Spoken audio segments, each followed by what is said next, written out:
हाय दोस्तों, मैं अनिल आपका अपने परिवार एग्जाम क्रैकर पे आपका स्वागत करता हूं। जैसा कि आप लोगों को पता होगा कि हम लोगों की मैथ की क्लास चल रही थी, उसमें हम लोगों का लाभ हानि का चैप्टर हम लोग पढ़ रहे थे।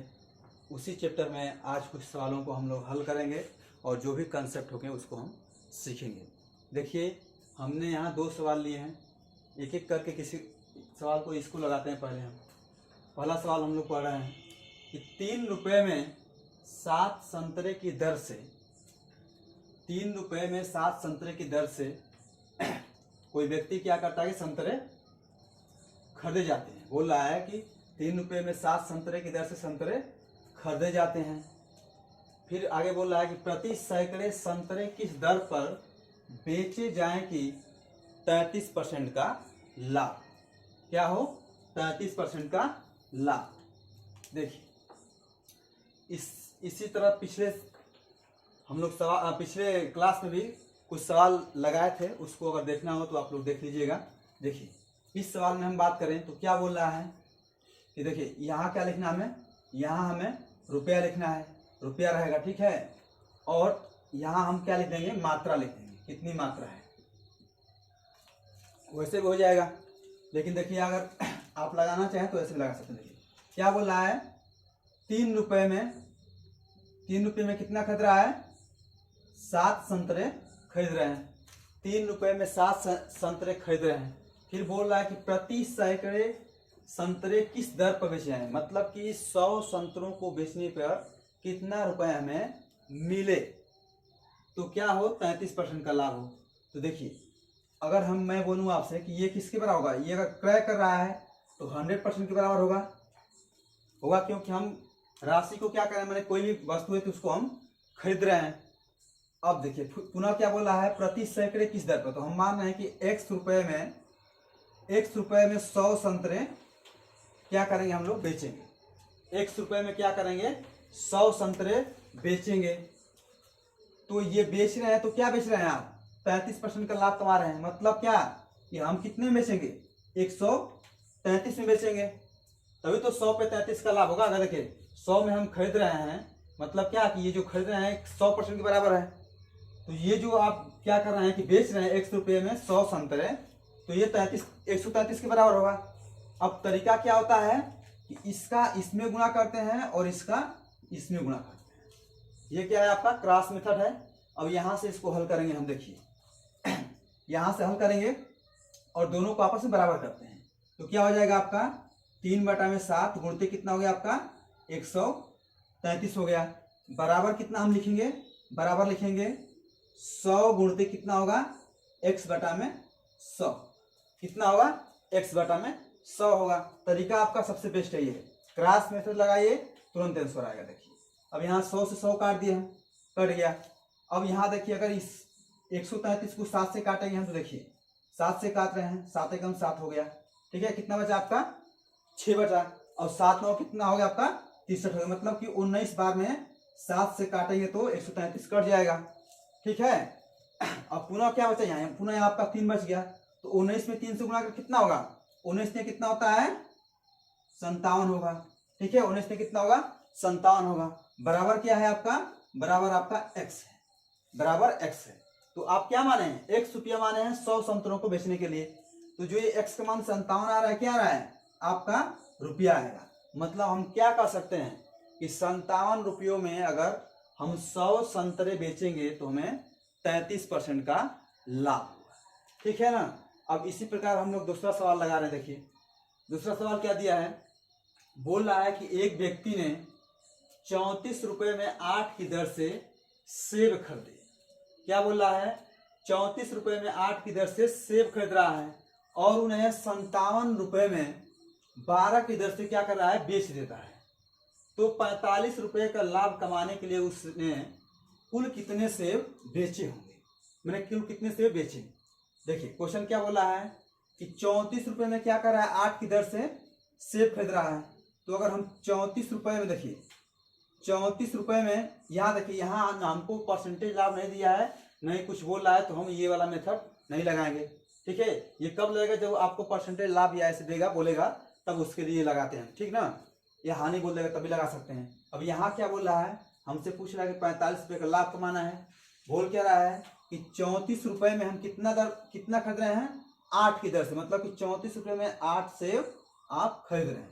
तो 34 रुपये में हम 8 सेब खरीद रही है। यहाँ हम रुपया लिखेंगे और यहाँ हम मात्रा लिखेंगे, ठीक है। ये मात्रा लिखेंगे तो कितने रुपये में कितनी मात्रा वस्तु खरीदी जाती है। अब पुनः बोल रहा है कि उन्हें 57 रुपये में 12 की दर से बेचता है। तो 57 रुपये में कितने वो बेच रहा है, 12 बेच रहा है।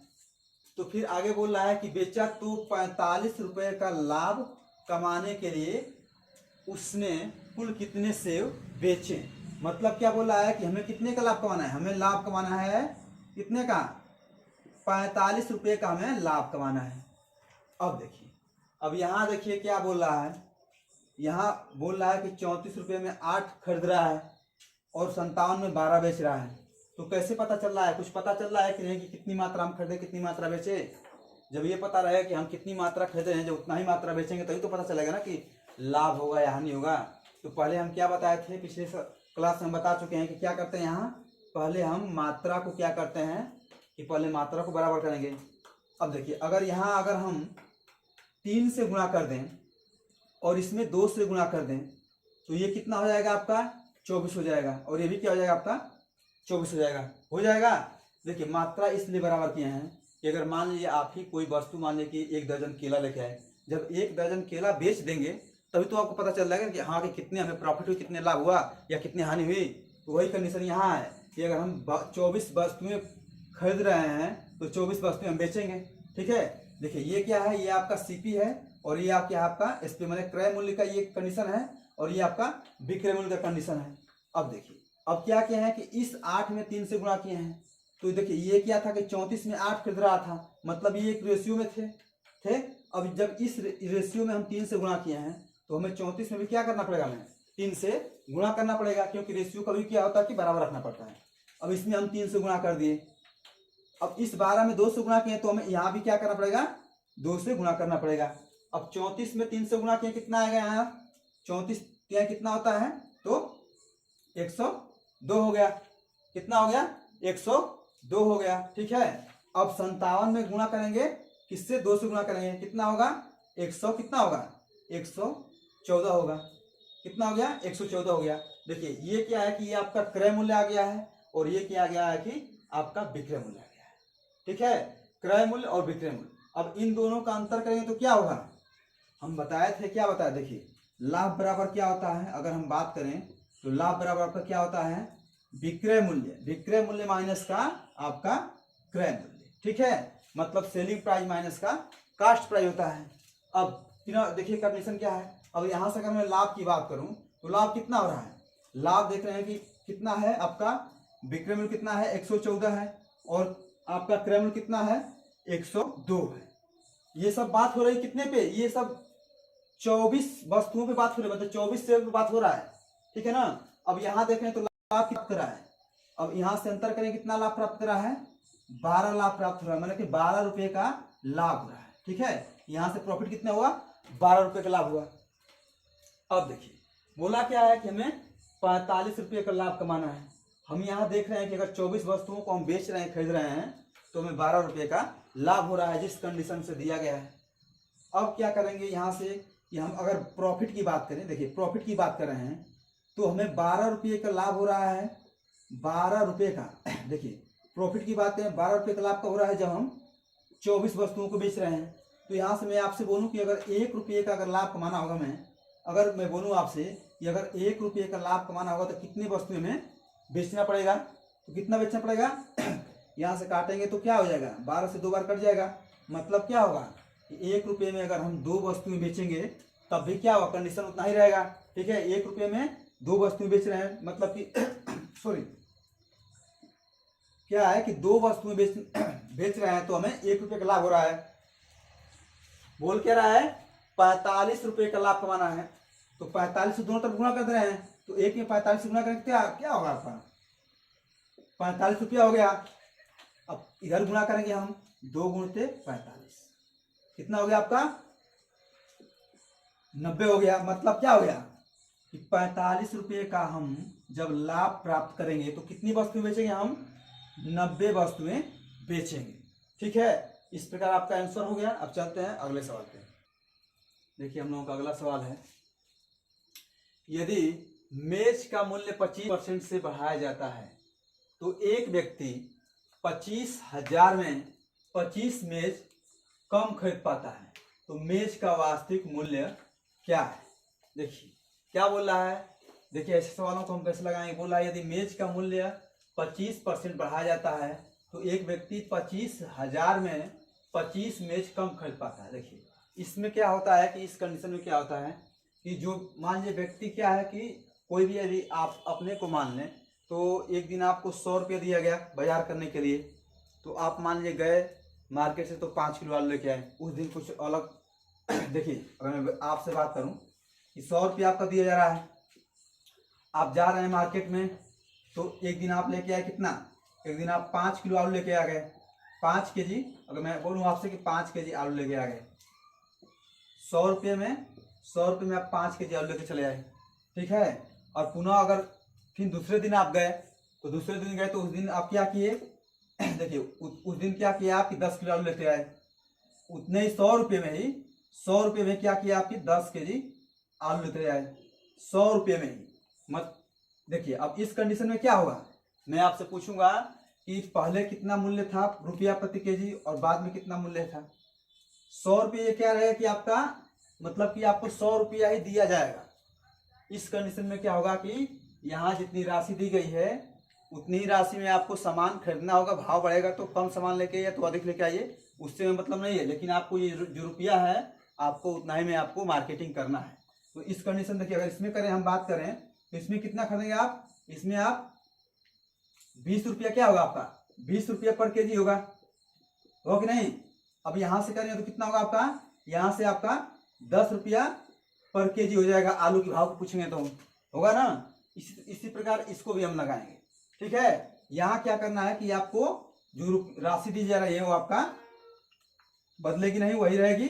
आप मात्रा में और रुपये को आप अलग चेंज कर सकते हैं कि आपका भाव क्या है, किस रेट से सामान को खरीदें। देखिए इस सवाल की बात करें तो क्या बोल रहा है, मूल्य 25% बढ़ाया गया।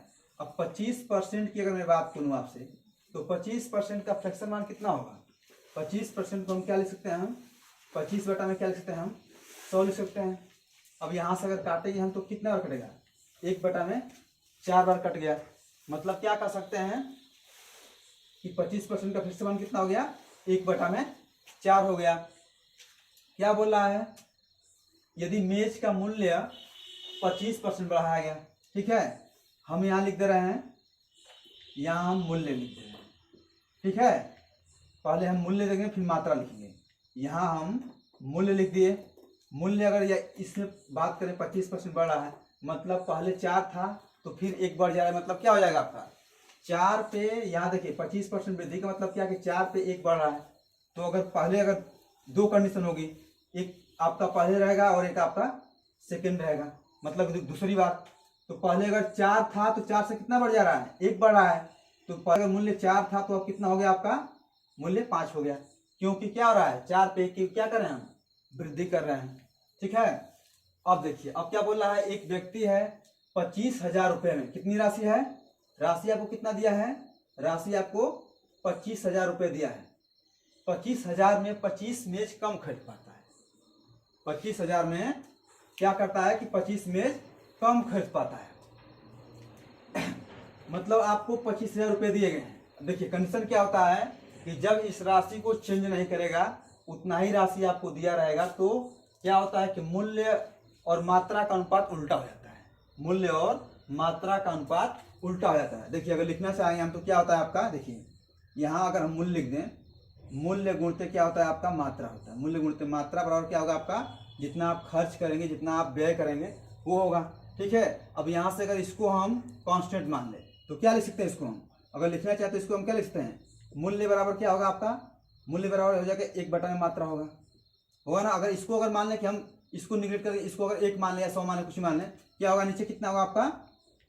मूल्य बटा में कितना होगा आपका? 1 बटा में मात्रा हो गया। अगर इसको 1 मान लें तो ठीक, इसको अगर लिखना चाहे तो हम क्या लिख सकते हैं कि मूल्य समानुपाती क्या होगा? 1 बटा में मात्रा।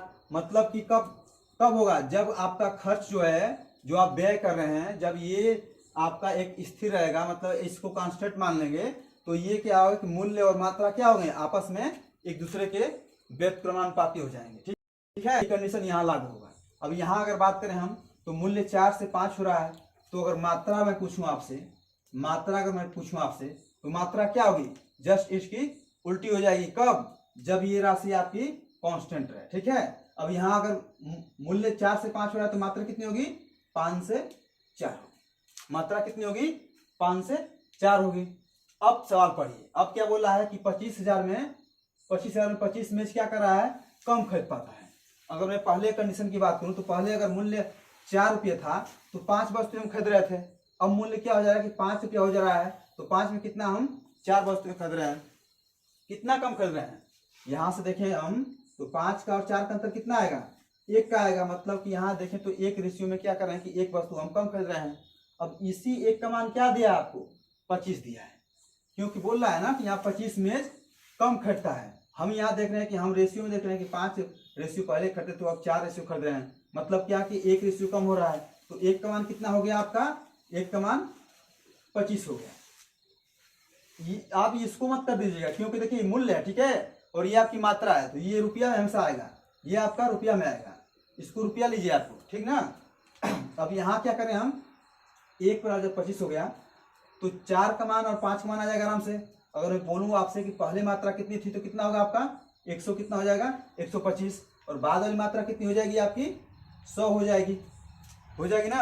अब पूछा क्या है कि मेज का वास्तविक मूल्य क्या है? मेज का वास्तविक मूल्य क्या है? मतलब कि बढ़ने से पहले मूल्य कितना था? वास्तविक मूल्य वही होगा ना कि जो हम बढ़ने से पहले था, वही होगा। देखिए राशि कितनी दी गई है आपको? 25,000 दी गई है। 25,000 राशि में कितनी मात्रा खरीद रहे हैं? पहले फर्स्ट कंडीशन में 125 मात्रा खरीद रहे हैं, क्योंकि ये तो आपका रेशियो में है ना कि 4 रेशियो अगर मान लीजिए पहले मूल्य था, तो अब कितना हो जा रहा है? 5 रेशियो हो जा रहा है। तो देखिए अब पहले पूछ रहा है, तो क्या करें हम? टोटल आप, और देखिए ये जो आप फॉर्मूला लिखे हैं हम कि मूल्य और क्या होता है कि मूल्य गुणित मात्रा और क्या होता है? खर्च होता है। तो खर्च कितना कर रहे हैं हम? 25,000 खर्च कर रहे हैं। 25,000 खर्च कर रहे हैं, ठीक है, 25,000 खर्च कर रहे हैं, और कितनी मात्रा हमें मिल रही है? 125 मिल रही है। तो अगर मूल्य वर्ग लिखना चाहे तो क्या होगा? अगर इसी को हम लिखना चाहें तो मूल्य वर्ग क्या हो जाएगा? खर्च बटा में क्या हो जाएगा आपका? मात्रा होगी। होगा यहाँ से ना, ऐसे लिख सकते हैं इसको हम ना। तो यही कंडीशन यहाँ होगा कि हमको निकालना क्या है? हमको निकालना है मूल्य। तो मूल्य बराबर क्या हो जाएगा? खर्च बटा मात्रा। खर्च कितना कर रहे हैं? 25,000। तो मूल्य कितना हो जाएगा? मूल्य आपका हो जाएगा, मूल्य की अगर बात करें हम, मूल्य की बात करें तो मूल्य कितना हो जाएगा आपका? 25,000 बटा में 125। मात्रा आपकी 125 है ना, 125। ये कब है? ये वास्तविक पूछ रहा है तो फर्स्ट कंडीशन निकालेंगे। यही पूछता है कि बढ़ने के बाद कितना हुआ, तो सेकेंड कंडीशन निकालते हैं। अब यहाँ से इसको भाग दीजिए, तो 25 से काटेंगे तो 25 कितना हो गया? 125 हो गया, ठीक है। अब यहाँ से यहाँ कितना हो जाएगा आपका? 1,000 बच गया। अब फिर 5 से काटेंगे, कितना कटेगा? 5 से काटेंगे तो 200 बार में कट जाएगा। तो हम क्या कर सकते हैं कि मूल्य कितना था? अब यहाँ अगर लिखना चाहे तो हम लिख सकते हैं कि मूल्य आपका कितना था? मूल्य 200 रुपये थे। कितने थे? 200 रुपये आपके मूल्य थे। किसके? पर मैंने मेज के क्या थे? पर मेज के कितने थे? 200 रुपये थे, ठीक है। अब चलते हैं इस अगले सवाल पे। देखिए अब इस अगले सवाल पे अगर बात करें हम, अगर अगले सवाल की बात करें तो अगला सवाल सेम उसी प्रकार है। देखिए इसमें क्या दिया है, बोल रहा है कि गेहूं के मूल्य में, क्या बोल रहा है कि गेहूं के मूल्य में 10% की कमी होने पर एक व्यक्ति 1 रुपये में 50 ग्राम गेहूं अधिक खरीदता है। तदनुसार उस कमी से पहले 1 रुपये में कितने गेहूं खरीदा जा सकता था? यहाँ देखिए, यहाँ क्या पूछा था आपसे? इस वाले क्वेश्चन में क्या पूछा था कि 25,000 में 25 मेज कम खरीद पाता था, तो इसने आपसे पूछा था मूल्य पूछा था। यहाँ क्या पूछ रहा है? यहाँ हमें मात्रा पूछ रहा है। बोल रहा है ना कि 1 रुपये में कितना गेहूं खरीदा जाता था पहले, ठीक है। सेम वैसे ही करेंगे। पहले क्या करेंगे हम कि पहले 10% का फ्रैक्शन मान निकालेंगे। कितना होगा? 1/10 हो गया। फिर उसी प्रकार लिखेंगे, यहाँ लिखेंगे क्या? यहाँ हम मूल्य लिख दिए और नीचे क्या लिख दिए? हम मात्रा लिख दिए। मूल्य और मात्रा हो गया। तो ये क्या है? 10% की कमी हो रही है। किसमें कमी हो रही है? मूल्य में। तो अगर मूल्य पहले 10 था तो 1 की कमी हो रही है ना। तो अगर 2 कंडीशन बनेंगे, फर्स्ट और सेकेंड कंडीशन 2 बनेंगे, क्योंकि ये कम हो रहा है। देखिए अब मूल्य की बात करें हम तो मूल्य पहले 10 था, तो 10 से क्या हो रहा है, 1 कम हो रहा है, कितना हो जा रहा है, 9 हो जा रहा है। अब इसमें भी क्या है कि इसमें भी आपको 1 रुपया दिया है, जहां वहां 25,000 दिया था, यहाँ क्या दिया है, राशि की बात करें हम तो राशि कितनी आपकी है, राशि आपको 1 रुपया दिया है। और इस वाले में कितना दिया था, 25,000 रुपया दिया था। अब इसमें क्या बोल रहा है कि हम राशि कितनी दे रहे हैं आपको, 1 रुपया दे रहे हैं, ठीक है ना। तो जब राशि को कांस्टेंट कर दिया, 1 ही रुपये में हमें मार्केट करना है, तो क्या होगा, मात्रा क्या होगी, मूल्य के उल्टा हो जाएगी। अभी पीछे बताए थे हम, ठीक है। तो पहले मूल्य 10 था तो 9 हो जा रहा है, तो मात्रा कितनी हो जाएगी, पहले 9 थी तो अब कितनी हो जाएगी आपकी, 10 हो जाएगी। कितनी हो जाएगी, 9 से कितनी हो जाएगी, 10 हो जाएगी। अब यहाँ हम देख रहे हैं कि एज ए रेशियो की बात करें कि पहले 9 रेशियो हम प्राप्त कर रहे थे, तो अब कितना प्राप्त कर रहे हैं, 10 रेशियो। तो यहाँ से अगर अंतर निकालें कितना होगा, 1 रेशियो का अंतर आ रहा है, मतलब 1 रेशियो के बराबर क्या दिया है, 1 रेशियो के बराबर आपका दिया है 50 ग्राम। क्योंकि यहाँ देख रहे हैं कि हम 1 रेशियो अधिक प्राप्त कर रहे हैं, और क्वेश्चन में क्या बोला है कि उसी 1 रुपये में 50 ग्राम गेहूं अधिक खर्च पाता है। तो हम कितना खर्च पाते हैं, 1 यूनिट, मतलब 1 रेशियो अधिक खर्च पा रहे हैं, तो इसी 1 रेशियो का मान कितना दे दिया है, 50 ग्राम दे दिया, 50 ग्राम दे दिया है। तो पूछ क्या रहा है, तो पूछ रहा है तदनुसार उस कमी से पहले 1 रुपये में कितनी गेहूं खरीदा जाता था। तो अगर मैं पहले की पूछूंगा कि पहले कितने हम खरीद पाते थे, तो जब 1 रेशियो का मान 50 है तो 9 रेशियो का मान कितना होगा, कितना हो जाएगा, 450 हो जाएगा। और बाद की बात करें कितना हो जाएगा, कितना हो जाएगा आपका, 500 ग्राम हो जाएगा। अब देखिए ये आपकी मात्रा निकल गई, पहले हम 450 खरीद पाते थे, अब कितना खरीद रहे हैं, 500 ग्राम। तो दोनों का तो कितना आएगा, 50 ग्राम आएगा ना। वही आपसे देखिए पूछा क्या है कि पहले 1 रुपये में कितनी गेहूं हम खरीद सकते थे। तो फर्स्ट कंडीशन को पूछ रहा है, तो फर्स्ट कंडीशन हम कितना गेहूं खरीद पा रहे हैं, 450 ग्राम। ये हम लोगों का क्या हो जाएगा, यही हम लोगों का आंसर हो जाएगा। अब चलते हैं हम लोग अगले सवाल पे। देखिए हम लोगों का अगला सवाल दिया है, यहाँ 2 सवाल हम दे रहे हैं, पर इसको हम कर रहे हैं। देखिए क्या दिया है कि चीनी का भाव 25% घट गया।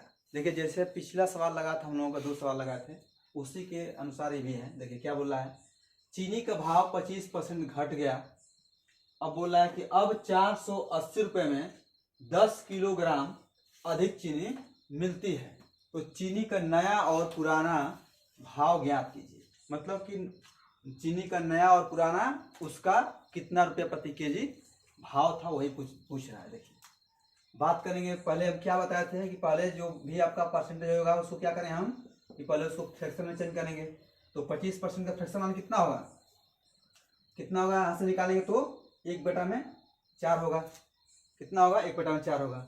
अब क्या बोल रहा है, यहाँ जैसे लिखे थे हम, यहाँ हम भाव लिख देंगे और नीचे क्या लिखेंगे हम, मात्रा लिख देंगे। कंडीशन क्या बन रही है, घट बढ़ रहा है, तो 2 कंडीशन बनेगी, एक को हम फर्स्ट और एक को सेकेंड लिख देंगे, कोई दिक्कत, ठीक है। अब देखिए क्या बोल रहा है, 25%, क्या बोल रहा है कि 25% घट गया। मतलब कि पहले 4 था तो 4 में 1 की क्या हो रही है, कमी हो रही है। इसका मतलब ये होगा ना कि पहले अगर मूल्य 4 था तो क्या मैंने कि भाव अगर 4 था तो 4 से 1 कमी हो रही है। तो फर्स्ट कंडीशन में अगर 4 था तो 1 कम हो, कितना हो जा रहा है, सेकंड कंडीशन में 3 हो जा रहा है, ठीक है। फिर पूरी राशि कितनी दी है, अगर हम राशि की बोले बात कि राशि पूरी कितनी दी गई है, राशि की बात कितनी दी गई है, तो 480 रुपये हैं। कितने हैं, 480 रुपये हैं, ठीक है। अब देखिए अब क्या बताए थे हम कि जब राशि आपकी कांस्टेंट होती है तो क्या होता है, भाव और मात्रा क्या होता है, चेंज होता है। क्या एक दूसरे क्या होते हैं कि उल्टा हो जाते हैं। तो पहले भाव कितना था, पहले भाव 4 था, अब कितना हो जा रहा है, 3 हो जा रहा है घट के। तो मात्रा क्या होगी, मात्रा 10 उसकी उल्टी होगी, तो मात्रा कितनी हो जाएगी, 3 से 4 हो जाएगी, हो जाएगी ना। क्योंकि राशि क्या है आपकी कांस्टेंट है, राशि को चेंज नहीं करना है, राशि आपकी उतना ही है। मार्केटिंग करने के लिए जितना रुपया आपको दिया गया है, एक दिन अगले दिन भी आपको उतना ही दिया जाएगा। उसी कंडीशन में आपको लेके आना है, चीनी हो या कोई भी सामान हो। अब देखिए बोल क्या रहा है कि बोल रहा है कि 480 रुपये में 10 किलोग्राम अधिक चीनी मिलती है जब भाव घट जा रहा है। हम यहाँ देख रहे हैं कि जब भाव 4 था तो हम चीनी की मात्रा कितना खरीदते थे, 3 खरीदते थे। अब क्या हो रहा है कि भाव जब 3 हो जा रहा है तो चीनी की मात्रा कितना खरीद रहे हैं, 4 खरीद रहे हैं। तो मात्रा में कितने का अंतर आ रहा है, यहाँ देखें तो मात्रा में 1 का अंतर आ रहा है। अब प्रश्न में कितने का अंतर आ रहा है, 10 kg का अंतर आ रहा है। तो इसी एक का मान कितना दिया आपका, इसी एक का मान आपका दिया है 10 kg दिया है, इसी एक का मान क्या दिया है 10 kg दिया है। तो अगर मैं पूछूं आपसे कि पहले मात्रा कितनी थी तो कितना हो जाएगा, 30 kg हो जाएगा, हो जाएगा ना, क्योंकि एक का मान अगर 10 है तो 3 का मान कितना होगा 30 होगा, और बाद वाली मात्रा निकालेंगे हम, इस 4 का मान कितना होगा तो 40 kg हो जाएगा, कितना हो जाएगा 40 kg हो जाएगा। पूछा क्या है, पूछा है कि नया और पुराना भाव ज्ञात कीजिए, नया और पुराना भाव। तो हम पीछे बताए थे आपको, क्या बताए थे कि भाव क्या होता है आपका, भाव गुणते क्या होता है आपका मात्रा बराबर क्या होता है टोटल, आपका जितना खर्च होगा जितना रुपया लगेगा वही होता है, ठीक है, मतलब राशि टोटल होता है। यहाँ से अगर भाव की बात बोल रहा है तो भाव बराबर क्या निकालना है, भाव बराबर क्या कर सकते हैं, खर्च बटा में क्या होगा मात्रा होगा, खर्च बटा में क्या होता है मात्रा होता है। इसी सूत्र तो यहाँ रखेंगे हम। राशि दिया है आपको 480 रुपया, पहले कंडीशन में मात्रा कितना निकाले हम 30, दूसरे कंडीशन में कितना निकाले हैं 40।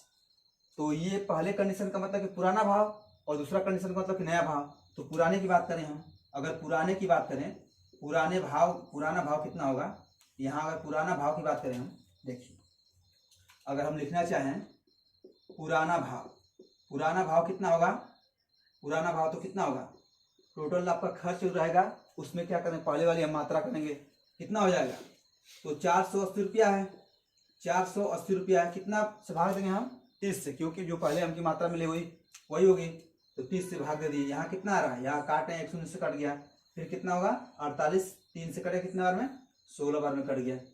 तो पुराना भाव क्या आ गया, पुराना भाव आपका देखिए ऊपर रुपया है नीचे क्या आपका मात्रा केजी है ना, तो क्या आएगा 16 रुपया प्रति क्या आएगा केजी आएगा, 16 रुपया प्रति केजी आपका आ गया क्या पुराना भाव। अब नया भाव की अगर बात करें हम इसी में अगर हमें नया भाव की बात क्या बोला है, नया भाव निकालना है पुराना भाव निकालना है, पहले हम पुराना भाव निकाल दिया, नया भाव निकालना है। अब नया भाव अगर इसमें निकालेंगे हम नया भाव, तो नया भाव के लिए क्या करें हम कि जो आपकी नई मात्रा है उसमें किससे भाग देंगे, देखिए मतलब कि जो राशि है उसमें नई मात्रा से भाग देंगे, तो 480 रुपया आपका वही सेम रहेगा जितना खर्च कर रहे हैं। अब इसमें किससे भाग देंगे, हमारी जो नई मात्रा हो रही है उससे भाग देंगे, किससे 40 से भाग दे रहे हैं, तो यहाँ 1 शून्य से 1 शून्य कट गया। अब 4 से काटेंगे कितना 28 कटेगा, 12 बार में कटेगा, कितना आएगा 12 आएगा। ऊपर क्या है, ऊपर 480 रुपया, नीचे क्या आपका है केजी, 40 केजी है, तो इसकी इकाई क्या हो जाएगी 12 रुपया, क्या हो जाएगी 12 रुपये प्रति केजी, क्या हो जाएगी 12 रुपये प्रति केजी। तो पुराना भाव कितना हो गया 16 रुपये प्रति केजी था और नया भाव कितना था 12 रुपया प्रति केजी था, ठीक है ना। ऐसे हम लोग निकाल लेंगे। अब चलते हैं हम लोग अगले सवाल पे। अगला सवाल देखिए क्या दिया है, इसको मिटा दे रहे हैं, ठीक है। अब अगला सवाल की बात करें हम, तो अगला सवाल दिया है एक व्यक्ति किसी वस्तु को 20% लाभ पर बेचता है, फिर बोल रहा है कि यदि वह इसे 20% कम में खरीदता है तथा 5 रुपया कम में बेचता है तो उसे 25% लाभ होता है, तो वस्तु का क्रय मूल्य ज्ञात कीजिए। देखिए इस, अब ये क्या हो गया कि इससे अलग टाइप का हो गया। अब देखिए ऐसे सवालों को कैसे लगाएंगे हम, क्या बोल रहा है कि किसी वस्तु को 20% लाभ पे बेच रहा है। अगर मैं मान लूँ यहाँ से, देखिए अगर हम मान लेते हैं कि वस्तु का सीपी, अगर देखिए माना सीपी अगर मान लेते हैं कि 100 था, अगर सीपी को हम 100 मान रहे हैं, ठीक है, सीपी को 100 मान रहे हैं, सीपी को हम 100 माने हैं। क्या बोल रहा है कि व्यक्ति, सीपी मतलब क्या क्रय मूल्य, उसका वस्तु का क्या होगा क्रय मूल्य 100 माने हैं। क्या बोल रहा है कि एक व्यक्ति किसी वस्तु को 20% लाभ पर बेचता है, तो 100 रुपया माने क्रय मूल्य, तो 20% का लाभ कमाएंगे तो कितने बेचेंगे हम उस वस्तु को, कितने बेचेंगे हम। यहाँ अगर हम सेलिंग प्राइस की बात करें फर्स्ट कंडीशन में, तो उसका विक्रय मूल्य कितना हो जाएगा जब 20% का लाभ कमाएंगे। तो यहाँ लिख लीजिए आप लोग कि जब 20% का क्या हो रहा है आपको प्रॉफिट में लाभ हो रहा है, तब तो आपका सेलिंग प्राइस कितना हो जाएगा 120 हो जाएगा ना। अगर 100 माने हैं तो कितना हो जाएगा 120 हो जाएगा जब 20% का प्रॉफिट होगा तब। पुनः क्या बोल रहा है, पुनः बोल रहा है यदि वह इसे 20% कम में खरीदता है, बोल रहा है कि यदि वह इसे 20% कम में खरीदता है तथा 5 रुपया कम में बेचता है तो उसे 25% का लाभ होता है। अब देखिए पुनः कंडीशन क्या बोल रहा है कि हम 100 माने हैं सीपी। अब क्या बोल रहा है कि 20% कम में खरीदता है। खरीदता मतलब कि क्रय कर रहा है। क्रय का मतलब अगर 100 अगर पहले कर रहे थे तो 100 का 20% कम खरीदेगा मतलब क्या, अगर मैं बोलूँ आपसे कि 100 का कितना निकालेंगे हम, 20% कम का मतलब कि 80% निकालेंगे। तो यहाँ से 80% निकालें कितना आएगा, 100 से 100 कट जाएगा मतलब कि 80 आएगा, आएगा ना। तो क्या हो जाएगा आपका कि पहले अगर हम वस्तु को 100 में खरीद रहे थे तो अब कितने में खरीदने की बोल रहा है।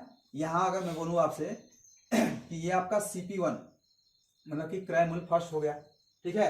अब यहाँ क्या बोल रहा है, इसको 2 कर लीजिए, ठीक है। ये मान लीजिए फर्स्ट था, ये आपको 2 कर रहे हैं। अब यहाँ क्या बोल रहा है कि 20% कम में खरीद रहा है, तो कितने में खरीदेगा, 80 में खरीदेगा, खरीदेगा ना। अब फिर क्या दिया, फिर देखिए इसमें कंडीशन दिया है कि तथा 5 रुपया कम में बेचता है तो उसे 25% का लाभ होता है। अब आप ये बताइए कि ये जो 25% का लाभ हो रहा है किस पे लाभ होगा, इस क्रय मूल्य पे लाभ होगा कि इस पे लाभ होगा, बताइए। इस वाले पे लाभ होगा ना, क्योंकि देखिए क्या बोल रहा है कि उसे 20% कम में खरीदता है। तो जब यहाँ जब खरीदने की बात बोल दिया तो इसका तो काम खत्म हो गया, क्योंकि इससे तो हमसे लेना देना है नहीं। क्योंकि हम जब 80 में खरीदेंगे तो 80 में ही तो तुलना करेंगे ना कि 80 में जब वस्तु को हम खरीद रहे हैं तो कितने % का लाभ हो रहा है या क्या, तो हम 80 से तुलना करेंगे, इस 100 से तो कुछ मतलब रहेगा नहीं, ठीक है।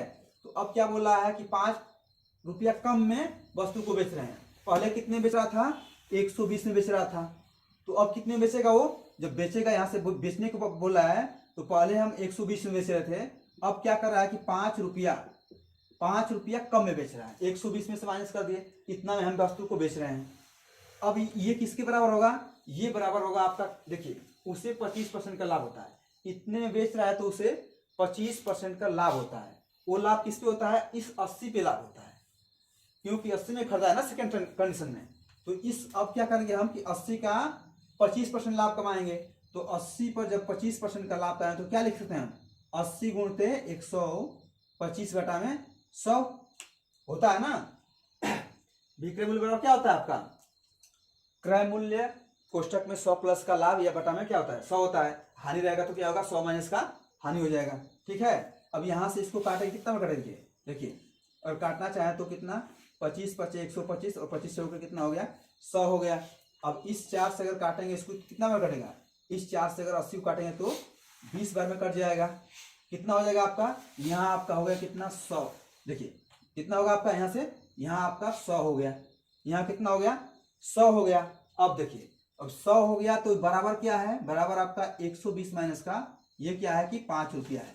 अब आप लोग देखिएगा थोड़ा सा हल करने में ध्यान दीजिएगा कि ये जो हम लिख रहे हैं एज ए रेशियो या यूनिट की तौर पे लिख रहे हैं, ठीक है। और ये क्या है कि आपका रुपया है, क्योंकि इसको माने हैं और ये आपका क्या डाटा दिया है, ठीक है ना। अब ये मत करिएगा कि 120 में से 5 घटा दीजिएगा, क्यों वहाँ गलत हो जाएगा, इस बात का ख्याल रखिएगा, ठीक ना। इसलिए हम रुपया का साइन लगा देंगे। अब क्या करेंगे कि इस 100 में से क्या करेंगे, या तो 5 को इधर लेके आइए या तो 100 को उधर लेके जाएंगे, ठीक है। तो 5 रुपया बराबर क्या हो जाएगा, 5 रुपया बराबर क्या हो जाएगा आपका, 120 में से क्या होगा 100 घटेगा, कितना हो जाएगा 20 हो जाएगा, 20 हो जाएगा ना। तो बोल रहा है कि वस्तु का क्रय मूल्य ज्ञात कीजिए। हम वस्तु का क्रय मूल्य क्या माने थे, हम वस्तु का क्रय मूल्य 100 माने थे। तो 20 का मान अगर 5 रुपया है तो 100 का मान कितना होगा, अगर इसमें हम 5 से गुणा करें तो कितना हो जाएगा 100 हो जाएगा, और इसमें भी हमें 5 से गुणा करना पड़ेगा। तो जब 20 का मान 5 है तो 100 का मान कितना हो जाएगा, तो 100 का मान कितना हो जाएगा, यहाँ से क्या हो जाएगा कि 25 हो जाएगा, 5 से गुणा करेंगे तो हो जाएगा ना। तो 100 का मान कितना हो जाएगा 25 हो जाएगा। तो हम क्या माने थे, माना सीपी वस्तु का मैंने माना वस्तु का क्रय मूल्य कितना था 100 माने थे। तो यहाँ से क्या हो जाएगा, तो 100 का मान कितना हो गया 125 हो गया। तो लिखना चाहे तो आप लिख सकते हैं कि देखिए वस्तु का सीपी माने क्रय मूल्य, वस्तु का सीपी कितना हो जाएगा 25 रुपया हो जाएगा, कितना हो जाएगा 25 रुपया हो जाएगा। और लिखना चाहे तो आप लोग लिख सकते हैं, ठीक है। अब चलते हैं हम लोग अगले सवाल। देखिए हम लोग का अगला सवाल दिया है, बोल रहा है एक व्यक्ति एक मेज 20% लाभ पर बेचता है। इस सवाल की हम बात कर रहे हैं। बोला है कि एक व्यक्ति एक मेज 20% लाभ पर बेचता है। फिर बोला है यदि उसने 10% कम मूल्य पर खरीदा होता तथा 105 रुपया अधिक में क्या करता, 105 रुपया अधिक में बेचा होता तो उसे 35% का लाभ हुआ होता तो मेज का क्रय मूल्य ज्ञात कीजिए। देखिए इसी प्रकार जैसे पिछला सवाल हम लोगों को लगा था, सेम वैसा ही क्वेश्चन है। आप लोग भी ट्राई कर सकते हैं लगाने का, लगा सकते हैं आप लोग, वीडियो रोक के लगाना चाहे तो लगा सकते हैं। देखिए हम बता रहे हैं क्या है, क्या बोला है कि इसमें भी क्या करें हम। देखिए बोला है कि एक मेज 20% लाभ पर बेचता है कोई व्यक्ति है, तो अगर हम मान लेते हैं, ठीक है, माना अगर मैं बोलूं आपसे कि माना सीपी बराबर, माना हम वस्तु का सीपी, ठीक है, वस्तु का सीपी मान है कितना 100 मान रहे हैं, वस्तु का सीपी हम 100 मान दे रहे हैं, कंडीशन फर्स्ट है, ठीक है, मैंने क्रय मूल्य फर्स्ट मान दे रहे हैं कि 100 है। तो बोल क्या रहा है कि मेज को 20% लाभ पर बेचता है, तो अगर इसको हम 100 माने हैं तो इसको अगर हम 20% लाभ पर बेचेंगे, मतलब क्या होगा कि अगर 100 रुपये की वस्तु है, अगर 100 रुपये की वस्तु है, अगर 20% का लाभ कमाएंगे कितना बेचेंगे, 120/100 ऐसे बेचेंगे, ये होता है ना। अब यहाँ से काटने में कितना हो जाएगा आपका, कितना बचेगा 120 बचेगा, ठीक है। तो वही कंडीशन यहाँ भी है। देखिए क्या बोला है कि 20% लाभ पर बेच रहा है, तो अगर वस्तु का सीपी 100 है तो वस्तु में कितने बेची जाएगी, अगर मैं बोलूँ आपसे कि SP1 मतलब कि विक्रय मूल्य फर्स्ट, ठीक है, सेलिंग प्राइस फर्स्ट कब हो रहा है, जब क्या बोला है कि जब वस्तु 20% प्रॉफिट पर बेची जाए, तो सेलिंग प्राइस कितना हो जाएगा, क्रय मूल्य कितना माने हम 100 माने हैं, तो 20% लाभ का कितना बेचेंगे हम 120 में बेच दिए, ठीक है ना। अब आगे देखिए क्या बोला है, यदि उसने इसे 10% कम मूल्य में खरीदा। अब पुनः क्या बोला है, खरीदने की बात बोला है, तो अगर इसको हम CP2 कर दें, मतलब कि सेकेंड वाला आपका क्रय मूल्य 10% कम में खरीदा होता, मतलब क्या है कि पहले 100 में खरीदा, आप कितना में खरीदेगा 90 में खरीदेगा, क्योंकि 100 का 10% कितना होता है 10 ही होता है, तो 10 घटाएं कितना होगा आपका 90 होगा, तो 90 में क्या कर रहा है वस्तु को खरीदता है। तथा बोल रहा है तथा 105 रुपया अधिक में बेचता होता तो उसे 35% का लाभ होता। अब यहाँ देखिए ये लाइन वाली समझेगा क्या बोला कि 10% कम में खरीदता, 10% कम में खरीदता है। अब 105 रुपया अधिक में बेचता, पहले कितने बेचता था 120 में बेच रहा है, तो यही बोल रहा है कि जब पहले 120 में बेचता था, अब क्या करेगा कि उसी 120 से प्लस क्या करेगा 105 रुपया ज्यादा बेचेगा।